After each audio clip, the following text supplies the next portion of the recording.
এত বাধার পর একটা মানুষ টিকে থাকা যেখানে চ্যালেঞ্জের ব্যাপার, তিনি ছিলেন পৃথিবীর সবচেয়ে সফল মানুষ। কোন অর্থে সফল মানুষ? তিনি যে মিশন নিয়ে পৃথিবীতে এসেছিলেন, চতুর্দিক থেকে হাজার হাজার বাধা এসেছে, এই সমস্ত বাধাগুলো ডিঙ্গিয়ে তার মিশনকে তিনি স্বল্প সময়ের মধ্যে পৃথিবীর সবচেয়ে শক্তিশালী মিশন হিসাবে তার মিশনকে সফলতার সর্বোচ্চ শিখরে, সর্বোচ্চ চূড়ায় রেখে তারপর দুনিয়া থেকে চলে গেছেন। তিনি যে জয় যাত্রা শুরু করে দিয়ে গিয়েছেন, সেটাকে আবু বকর, ওমর রাদিয়াল্লাহু তাআলা আনহুম এবং খোলাফারা পরবর্তীতে নিতে নিতে কোথায় নিয়ে গেছেন? গোটা পৃথিবীর অর্ধেক মুসলমানদের পায়ের নিচে চলে এসেছে। যে মক্কা থেকে তাকে বের করে দেওয়া হয়েছে একরকম কোন প্রকার রক্তপাত ছাড়া, সেই মক্কায় আবার তিনি এসে সসম্মানে সগৌরবে প্রবেশ করেছেন।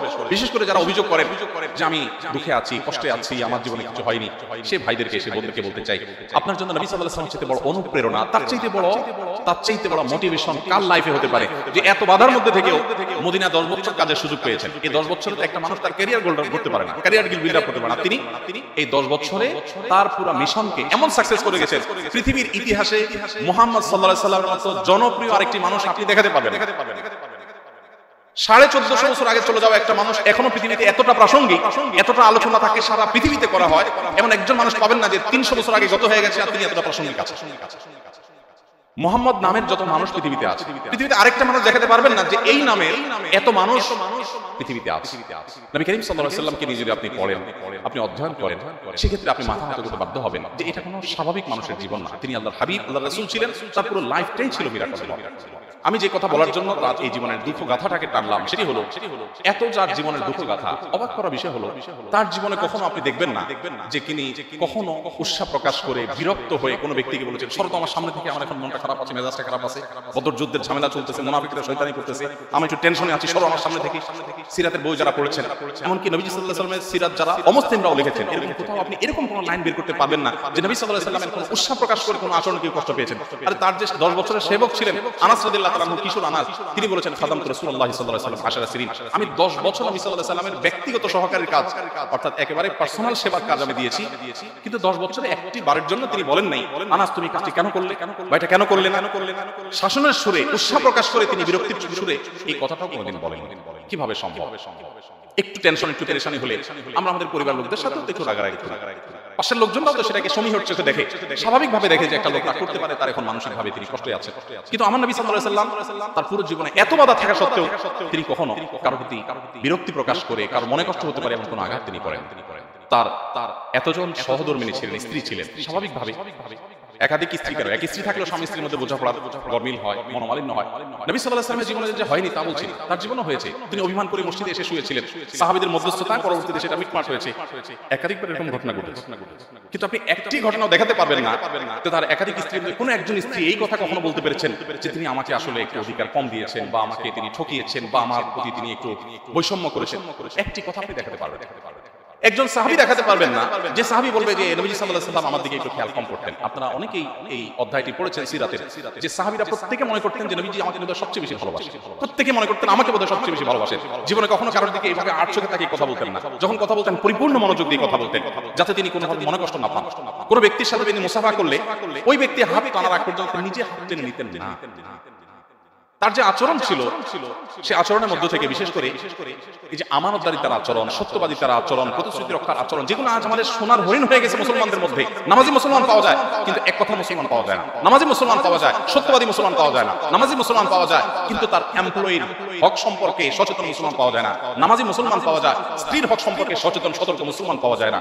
নামাজ পর্দানশীল মহিলা পাওয়া যায়, স্বামীর অধিকার সম্পর্কে সচেতন মুসলমান পাওয়া যায় না। নামাজি মুসলমান পাওয়া যায়, অন্য ধর্মের মানুষের প্রতি অধিকার আছে সেভাবে সতর্ক মানুষ পাওয়া যায় না। আমি সবসময় বলি, অন্য ধর্মের মানুষ আমাদের ধর্মগ্রন্থ করে না, তারা আমাদেরকে রিড করে। সো আমাদের আচার আচরণ, আমাদের কাজ কাম, আমাদের ম্যানার্স, আমাদের শৃঙ্খলাবোধ, আমাদের ভালো কিছু, এই সবগুলোই হলো এক একটা দাওয়াত অন্য ধর্মের মানুষকে ইসলামের কাছে আসার জন্য। ভাইরা আমার, নবী করিম সাল্লাল্লাহু আলাইহি ওয়াসাল্লামকে যে উপাধিতে মক্কার মুশরিকরা ভূষিত করেছে আপনারা সবাই জানেন। কি উপাধি দিয়েছিল? আল আমিন। আল আমিন মানে কি? বিশ্বস্ত। কিরকম বিশ্বস্ত ছিল? তিনি যখন হিজরত করে মক্কা থেকে মদিনায় চলে আসছিলেন, তখন আলী রাদিয়াল্লাহু তাআলা আনহুকে ডেকে বললেন, আমার কাছে অনেক জিনিসপত্র মানুষের রাখা আছে, এটা অমুক মুশরিকের, এটা অমুক কাফেরের, এটা অনেক অমুসলিমের, এটা অমুক লোকের, সব শত্রুপক্ষের লোক, যাদের কারণে মক্কা ছেড়ে তাকে চলে যেতে হচ্ছে, যারা তাকে মক্কায় শান্তিতে একটা দিনের জন্য থাকতে দেয়নি। সেই মানুষগুলোর সম্পদ তার কাছে গচ্ছিত রাখা। তিনি আলী রাদিয়াল্লাহু আনহুকে বুঝিয়ে বললেন যে এগুলো সব অমুকের আছে, 3 দিন তুমি মক্কায় অবস্থান করবে এবং প্রত্যেকটা জিনিস যার যার জিনিস তার এখানে দেওয়া আছে, বলা আছে, এটা দেখে দেখে টোকেন দেখে দেখে যার যারটা তার কাছে তুমি পৌঁছে দিবে। তারপরে তুমি হিজরত করে মদিনায় আসবে, তার আগে তুমি আসবে।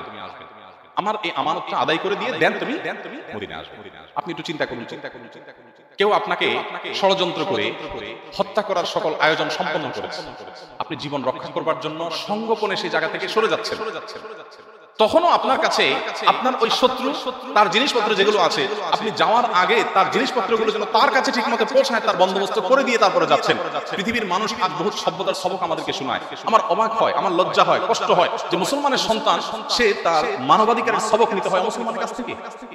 আপনার নবী করিম সাল্লাল্লাহু আলাইহি ওয়াসাল্লাম বিশ্বস্ততার যে পরিচয় দিয়েছেন, বিশ্বস্ততার যে দৃষ্টান্ত স্থাপন করেছেন, আজকে পৃথিবীর কোনো মানুষ সেটা দেখাতে পারবেন অসম্ভব।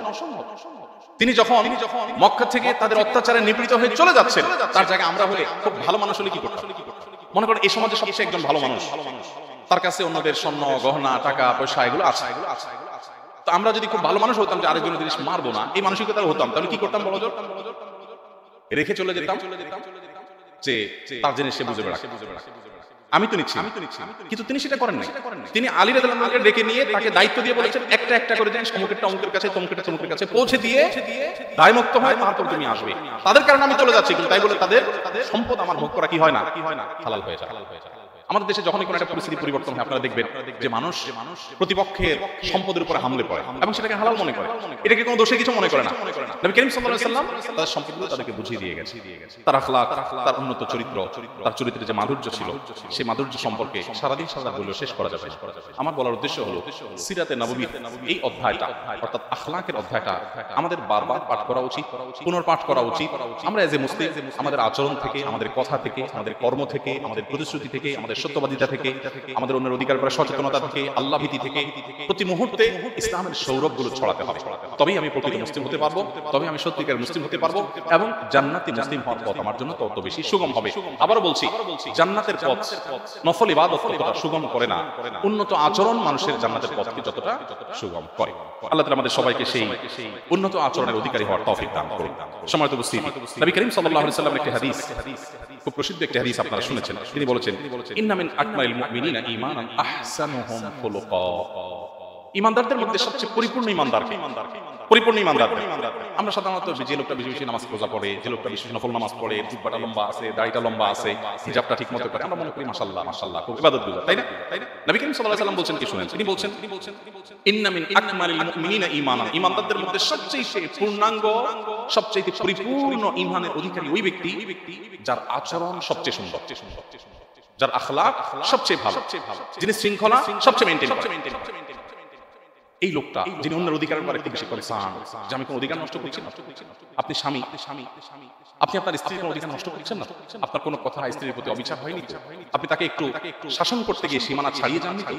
আপনি স্ত্রী, আপনি আপনার স্বামীর বেলায় আল্লাহর দেওয়া দায়িত্বের কোনো দিকে অবহেলা করেননি তো?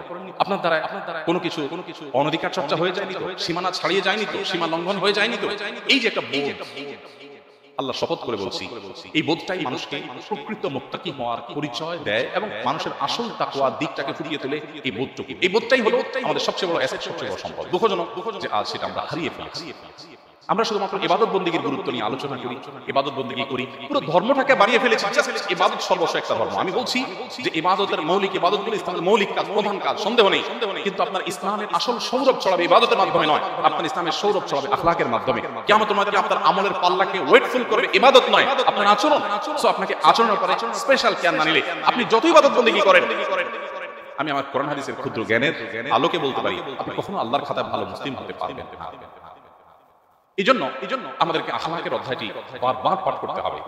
আখলাকে নববীর ধারণ করার জন্য আমাদেরকে সংগ্রাম চালাতে হবে, নিজের বিরুদ্ধে নিজেকে সংগ্রাম চালাতে হবে। আমার আচরণকে সুন্দর করতে হবে। কেন আমি দুর্ব্যবহার করবো? কেন আমি খারাপ আচরণ করবো? কেন একটা মানুষের অধিকারকে নষ্ট করবো? কেন আমি শৃঙ্খলার খেলাফ কোনো কাজ করবো? কেন আমি ডিসিপ্লিন পরিপন্থী কোনো কাজ করবো? আমাকে কেন পাহারাদারি করতে হবে? আমার জন্য কেন আবার পুলিশ নিয়োগ দিতে হবে? বা পুলিশের ভয়ে কেন আমাকে খারাপ কাজ ছাড়তে হবে? কেন সিসি ক্যামেরা থাকলে আমি ভালো, না হলে আমি খারাপ হয়ে যাবো? কেন? এটা তো মুসলমান হওয়ার কথা নয়, যে মুসলিমকে আল্লাহ তাআলা আখিরাতে তার জবাবদিহিতার বোধ দিয়ে দিয়েছেন। এর চেয়ে বড় সিসি ক্যামেরা কি? এটা তো আমাকে মনিটর করছে। এই ভয়, আল্লাহর কাছে জবাবদিহিতার বোধ, এটা তো আমাকে সারাক্ষণ তাড়িয়ে বেড়াবে। কিভাবে আমি একটা মানুষের অধিকার নষ্ট করব? ভাইরা আমার, নবী করিম সাল্লাল্লাহু আলাইহি ওয়াসাল্লাম তিনি বলেছেন ইন্নাল মুমিনা লা ইউদরিকু বিহুসনি খুলুকিহি দারাজাতাস সাইমিল কায়েম। একজন মানুষ সারা রাত জেগে তাহাজ্জুদ পড়ে, সারাদিন নফল রোজা রাখে। আরেকজন মানুষ এত নফল রোজা রাখতে পারে না, এত নফল নামাজও পড়তে পারে না, বাট তার আখলাকটা খুব সুন্দর, তার আচরণটা সুন্দর। নবী সাল্লাল্লাহু আলাইহি ওয়াসাল্লাম বলেছেন শুধুমাত্র সে দিনভর যত কাজ করেছে তার সহকর্মীদের কারোর সাথে রূঢ় আচরণ করে নাই, কারোর কোনো অধিকার খর্ব করে নাই, তার কারোর বিরুদ্ধে ষড়যন্ত্র করে নাই, মালিকের কাছে বা উপরের অফিসারদের কাছে তার বিরুদ্ধে মিথ্যা কোনো নালিশ দেয় নাই, তার বিরুদ্ধে ষড়যন্ত্রে লিপ্ত হয় নাই। এই যে সে খুব দায়িত্বশীল আচরণ করার চেষ্টা করেছে, আল্লাহর ভয়ে তার অন্তরে তাকে জাগ্রত ছিল, সব সময় তাকে পাহারাদারি করেছে, এবং এর ফলশ্রুতিতে এই লোকটা সারাদিন স্বাভাবিক কাজ কাম করেছে। তিনি এজ এ ডক্টর ডক্টরি করেছেন, ইঞ্জিনিয়ার কাজ করেছেন, শিক্ষক শিক্ষকতা করেছেন, ছাত্র পড়ালেখা করেছেন, বাট তার সারা জীবনে সারা দিনের মধ্যে তিনি খুব সিরিয়াস ছিলেন যে কারোর অধিকার নষ্ট হবে না, আখলাকের ব্যাপারটাতে খুব দায়িত্বশীল থাকবেন, কনসার্ন থাকবেন। এই লোকটাকে আল্লাহ রাব্বুল আলামিন ওই যে আরেকটা লোক যিনি সারা দিন রোজা রেখেছেন, সারা রাত তাহাজ্জুদ পড়েছেন, ওই সারা দিন রোজা রাখা এবং সারা রাত তাহাজ্জুদ পড়া মানুষের সমান মর্যাদা দিবেন তার স্বাভাবিক জীবনে, শুধুমাত্র তার আখলাকটাকে ভালো রাখতে। ইচ্ছে সুন্দর কি? কিন্তু আজ আমাদেরকে পশ্চিমাদের দিকে তাকিয়ে, জাপানিজদের দিকে তাকিয়ে, কোরিয়ান দিকে তাকিয়ে আমাদেরকে লজ্জা পেতে হয় যে তাদের আখলাক কত সুন্দর, তাদের মেনাজ কত সুন্দর, যদিও তাদের আখলাকের একটা দিক অত্যন্ত কালো, তাদের আখলাকের একটা অধ্যায় অত্যন্ত নিকষ কালো।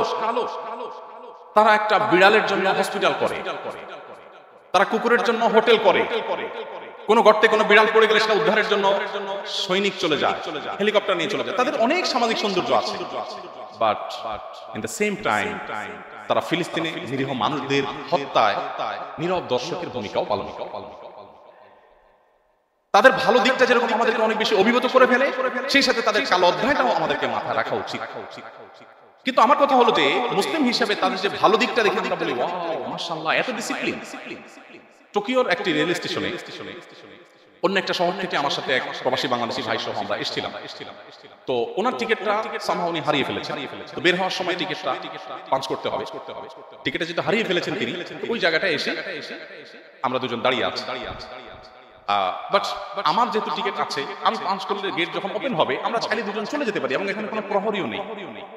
এবং সেখানে অনেকে পার হচ্ছেন, যখন তিনি পার হচ্ছেন তখন তার পাশাপাশি আরো দুজন তিনজন পার হলেও হতে পারতেন, তেমন কোনো ঝামেলার ব্যাপার ছিল না। ওনার নাম ছিল সাইদ ভাই। আমি বললাম সাইদ ভাই, আপনি তো টিকিট কেটেছেন, আপনি তো মিথ্যাবাদী না, আমি দেখেছি আপনি টিকিট কেটেছেন, হারিয়ে ফেলেছেন। এখন আমি টিকিট দিয়ে গেট ওপেন করলে আপনি চলে যাবেন, সমস্যা কথা, দাঁড়িয়ে আছেন কেন? তিনি বললেন না ভাই, যেহেতু এখানে টিকিট পাঞ্চ করা ছাড়া যাওয়াটা নিষিদ্ধ, সো এই ডিসিপ্লিনকে আমাকে শ্রদ্ধা করতে হবে। আমি দাঁড়িয়ে থাকবো, যখন অফিসার আসবেন তার কাছে আমি প্রমাণ করবো, তারপর তিনি আমাকে যেতে দিবেন। ঠিকই তিনি দেখাইলেন যে আমার ব্যাংক থেকে টাকা কেটে নিছে, এত টাকা টিকিটের রেট ছিল। দেখানোর পর সংশ্লিষ্ট অফিসার তার জন্য গেটটা ওপেন করলেন, তিনি চলে গেলেন। তো আমি বললাম ভাই রে, কত বোকা আপনারা, চিন্তা করেন বাংলাদেশের মানুষ হলে কত ফাঁকফোকো বের করে ফেলতে হবে। আপনাদের বুদ্ধিশুদ্ধি আমার মনে হয় আমাদের দেশের মানুষের কাছ থেকে ধার করা উচিত। অন্যান্য দেশের অমুসলিম প্রধান দেশে আমাদের বাংলাদেশি ভাইরা যারা আছে, আমি আরেক ভাইকে পেয়েছি, তিনি বলছেন ভাই বিশ্বাস করবেন, দেশে থাকতে যেখানে মিথ্যা ছাড়া একটা দিনও যাইতো না, সকাল বিকাল কাস্টমারের সাথে, মালিকের সাথে, বাপের সাথে, মায়ের সাথে, বউয়ের সাথে, স্বামীর সাথে, মিথ্যা ছাড়া যেখানে জীবন চলতোই না, লজ্জা লজ্জা মিথ্যা বলতাম।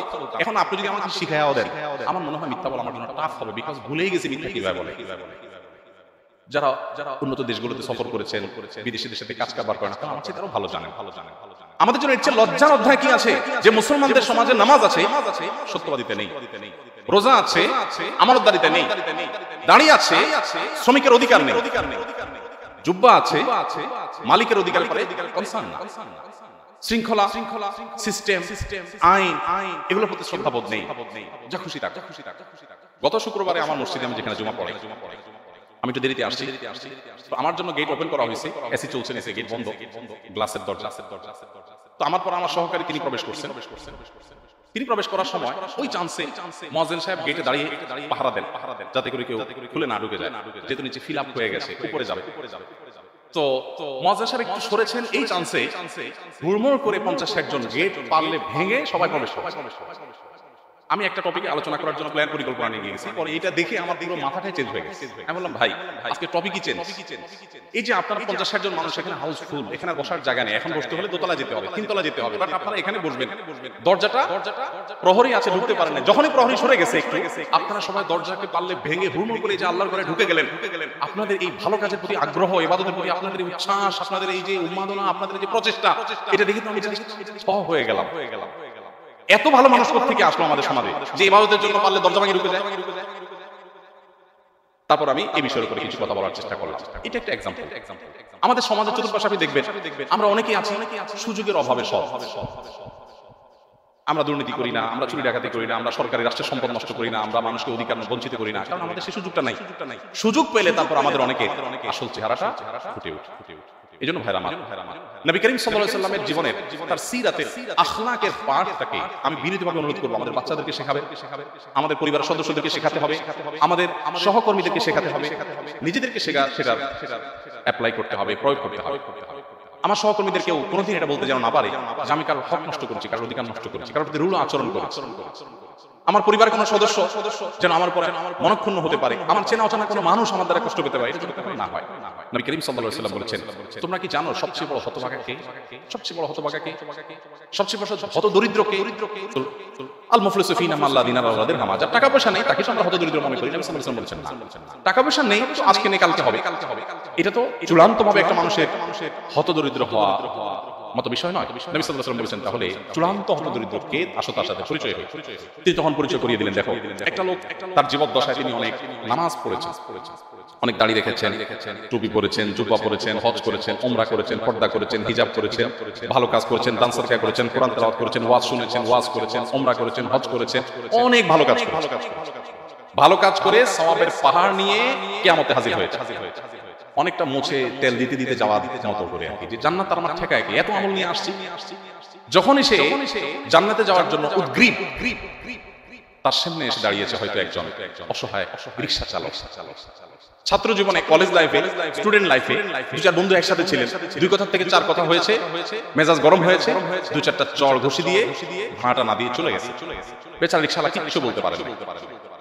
আপনি তো মনে করেছেন বিষয়টা এখানেই শেষ। না, এখানে শেষ না, মামলা ফাইল হয়ে গেছে আল্লাহর কাছে।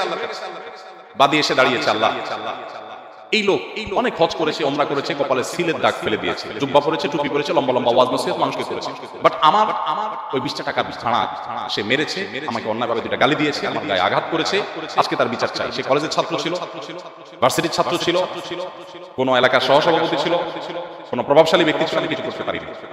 আজ আমি তার বিহিত চাই। আল্লাহ তাআলা তখন তার বিচারের জন্য কি করবেন? টাকা তো আর সেখানে ফেরত দেওয়ার স্কোপ থাকবে না, তখন তার নেক আমল থেকে কিছু তাকে দিয়ে দিবে, দিয়ে মামলা নিষ্পত্তি করবে। এরপর আরেকজন আসবে, যে অফিসে তার একটা কাজের জন্য গেছে, বলছে না একটু চা পানির টাকা ছাড়া তো হবে না। তো আল্লাহ, এই চা পানির টাকাটা তো অন্যায়ভাবে সে নিয়েছে, আমি তখন কিছু বলতে পারি না, আমার কাজ করানো দরকার ছিল, বাধ্য হয়েছে, এখন আমি সে অধিকার ফেরত চাই। সে চা পানির টাকার বিপরীতে তার কিছু আমল তাকে দিয়ে দেওয়া হবে। এভাবে চেনা অচেনা হাজারো মানুষের অধিকার নষ্ট করার ফলে তাদের একজন একজন করে সবার অধিকার দিতে গিয়ে তার ওই যে সারা জীবনে সব কামাই করে মুছে তাও দিতে দিতে তেল দিতে দিতে গেছে যে সে জান্নাতে যাবে, সেই জান্নাতে যাওয়ার স্বপ্ন তার ফিকে হয়ে বরং পাওনাদার এখনো আছে, তার সওয়াব শেষ হয়ে গেছে, এবার পাওনাদারদের পাপের বোঝা তার মাথায় নিয়ে সে জাহান্নামে নিক্ষিপ্ত হলো। নবী সাল্লাল্লাহু আলাইহি ওয়াসাল্লাম বলেছেন, এর চেয়ে হতদরিদ্র যে সারা জীবন নামাজ রোজা করেছে, সারা জীবন হজ উমরা করেছে, সারা জীবন কোরআন তেলাওয়াত করেছে, তাহাজ্জুদ পড়েছে, ভালো কাজ করেছে, বাট তার ঠিকানা জাহান্নাম হয়েছে, এর চেয়ে দুর্ভাগা মানুষ আর কি হতে পারে? এই হলো আসল এবং প্রকৃত হতদরিদ্র, যে হায় সারা জীবন আমি হুজুর ছিলাম, সারা জীবন আমি লেবাসে পোশাক ইসলাম ছিল, সারা জীবন আমি অনেক ইবাদত বন্দেগী করেছি, বাট আমি আমার ঘরের স্ত্রীর অধিকার নষ্ট করেছি, সন্তানের অধিকার নষ্ট করেছি, কাজের বুয়াটার অধিকার নষ্ট করেছি, ড্রাইভারের প্রতি জুলুম করেছি, সহকর্মীর প্রতি জুলুম করেছি, কর্মচারীর হক নষ্ট করেছি, মালিকের হক নষ্ট করেছি, আসলে হিন্দুর হক নষ্ট করেছি, কুকুরটার প্রতি জুলুম করেছি। আমি একটি ইঁদুরকে আঠা দিয়ে কষ্ট দিয়ে তিল তিল করে মেরে আমি সেই পৈশাচিক আনন্দ উদযাপন করেছি। আমি অনেক অন্যায় করেছি, গায়ের জোরে হোটেলের মিসিয়ারকে একটা বেশি দুটা কথা বলেছি, একটা চট দিয়ে দিয়েছি, আমার গায়ে অনেক জোর আছে, সে সবগুলো আমার সমস্ত ইবাদতকে শেষ করে দিয়েছে। ভাইরা আমার, সেই দিন আসার আগে আমাদের আখলাককে শুধরাতে হবে। আপনি যদি জান্নাতি হতে চান, আপনার আখলাককে শুধরাতে হবে। আপনি যদি মুসলমান হতে চান, আপনার আখলাককে সংশোধন করতে হবে। আপনি যদি মুহাম্মদ সাল্লাল্লাহু আলাইহি ওয়াসাল্লামের অনুসারী দাবিদার হয়ে থাকেন, তো মনে রাখবেন আপনার আখলাককে সুন্দর করতে হবে। নবী করিম সাল্লাল্লাহু আলাইহি ওয়াসাল্লাম বলেছেন, ইন্না মিন আহাব্বিকুম ইলাইয়া ওয়া আকরামিকুম মিন্নি মাজলিসান ইয়াওমাল কিয়ামাতি আহসিনুকুম আখলাকা। মনে রাখবে, তোমাদের মধ্যে কিয়ামতের ময়দানে আমার সবচেয়ে কাছে অবস্থান করবে। কার কাছে অবস্থান করবে? নবী করিম সাল্লাল্লাহু আলাইহি ওয়াসাল্লাম। জান্নাতে যাওয়া শুধু না, জান্নাতে যাওয়া এক জিনিস, নবী সাল্লাল্লাহু আলাইহি ওয়াসাল্লামের জান্নাতের পাশাপাশি অবস্থান করবে, তার জান্নাতে তার সবচেয়ে নিকটবর্তী জায়গায় থাকতে পারবে, তার সান্নিধ্য পাবে, এবং কিয়ামতে নবীজির কাছে সবচেয়ে প্রিয় মানুষ হিসেবে উঠবে ওই শ্রেণীর মানুষ যাদের আখলাক সবচেয়ে সুন্দর ছিল। এখানে নবীজি বলেন নাই যারা অনেক বেশি নফল দান সাদাকা করবা কিয়ামতের ময়দানে তারা আমার খুব কাছে থাকতে পারবে, এটা বলেন নাই। তিনি বলেছেন কিয়ামতের ময়দানে সবচেয়ে আমার কাছে প্রিয় থাকবে, আমার কাছে জান্নাতে অবস্থান করতে পারবে সেই মানুষগুলো যাদের আখলাক যত সুন্দর ছিল। অতএব ভাইরা আমাদের সংগ্রাম হওয়া উচিত কিভাবে আমাদের আখলাকটাকে সুন্দর করতে পারবো। আখলাক সুন্দর কিভাবে করব? ওই যে সত্যবাদিতা, প্রতিশ্রুতি রক্ষা এবং আচার আচরণ সৌন্দর্য, সকলের অধিকার আদায়ের ব্যাপারে সর্বোচ্চ সচেষ্ট থাকা। মানুষ হিসাবে আমাদের ত্রুটি হয়ে যেতে পারে, অস্বাভাবিক কিছু নয়। এই ত্রুটিগুলোকে সাথে সাথে কারেকশন করে ফেলতে হবে। নবী সাল্লাল্লাহু আলাইহি ওয়াসাল্লাম বলেছেন সেদিন আসার আগে তোমাদের পারস্পরিক অধিকার যেগুলো তোমাদের দ্বারা খর্ব হয়ে থাকে, তোমার অজান্তে মেজাজ গরম হয়েছে, সামহাও তুমি রাগান্বিত হয়ে গেছো, তোমাদের আরেকজন অধিকার নষ্ট হয়ে গেছে, এটাকে তাড়াতাড়ি নিষ্পত্তি করে ফেলো সেদিন আসার আগে, যেদিন কেউ কাউকে ছাড় দিবে না। ইয়াউমা ইয়াফিরুল মারউ মিন আখিহি ওয়া উম্মিহি ওয়া আবিহি ওয়া সাহিবাতিহি ওয়া বানিহি, সেদিন মানুষ তার মাকে রেখে পলায়ন করবে। মাকে রেখেও কি সন্তান চলে যেতে পারে? কোভিড-19 আমাদেরকে কিছুটা বুঝিয়েছে। কোভিড-19 তো কিছু না, কিয়ামতের যে ভয়াবহতা হবে, মাকে রেখে সন্তান পালাবে যে নিজের জান বাঁচায়। ওয়া উম্মিহি ওয়া আবিহি ইয়াউমা ইয়াফিরুল মারউ মিন আখিহি, ভাইকে রেখে পালাবে, মাকে বাপকে রেখে পালাবে, স্ত্রীকে রেখে স্বামী সারা জীবন অকৃত্রিম ভাবে যাকে ভালোবাসা দিয়েছে সেদিন নিজের জান বাঁচানোর জন্য একে অন্য থেকে পলায়ন করবে। তবে এক শ্রেণীর মানুষ পলায়ন করবে না, তারা বরং খুঁজবে নিজের সঙ্গীকে, নিজের সন্তানকে, পরিবার সদস্যকে, যাদের মধ্যকার বন্ধনটার ভিত্তি ছিল, ফাউন্ডেশন ছিল তাকওয়ার উপরে, তারা একে অন্যকে বরং হাত ধরে টানবে। আর যাদের নিজেদের তাকওয়ার ঘাটতি ছিল, ফাসিকি ছিল, আখলাকে ত্রুটি ছিল, ভালো মুসলিম হতে পারে নাই, নাম সর্বস্ব মুসলিম ছিল, তারা একে অন্যকে রেখে পলায়ন করবে এবং সেদিন তারা আফসোস করবে।